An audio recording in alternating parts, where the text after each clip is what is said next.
màu nè màu ơi hot rồi hot thử say nem nông này á em mà thử say cồn này đi nó mùi mai mùi cồn màu đi cồn đó so đi mai về mơ cô mơ cô hot đó đa bị tệ rụp bị tệ mông đó này hot lời xâm ra nó mà lục mà solution cái đây lại đến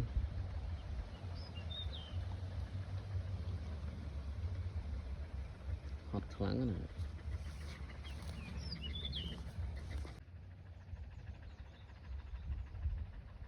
màu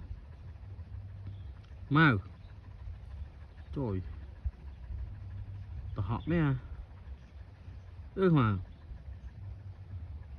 màu bơ màu họ đã hot mày này ôi tiền này một mưa cu ta một mưa cu cà phê trắng còn tam trang đang hot đó là hot đấy này đi mưa một có hot đó hot chim cha đến đây đánh sạt mạch bán đấy chẳng đây bên đây liên đàn đạt đây liên đàn đạt đây này này yeah. Liên đàn đạt đây này lâu màu chật nè này màu chật nè mùi vì ta một mười cô cho mùi còn là đà bên năng mà đo lại mười cô nó họ này đo được đây rộp rồi cái lâu rồi hot mưa mục này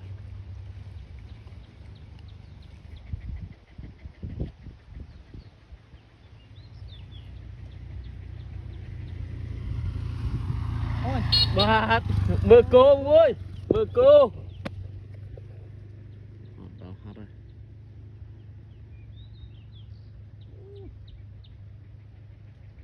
này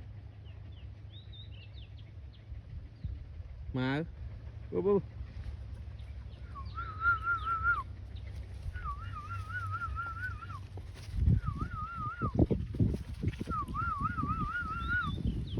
lại này nữa just feed it mình feed này mai câu đấy nè mì so này mai không màu nó câu này mai rồi chay câu nè sát cái chè rồi chay câu nữa nè kìa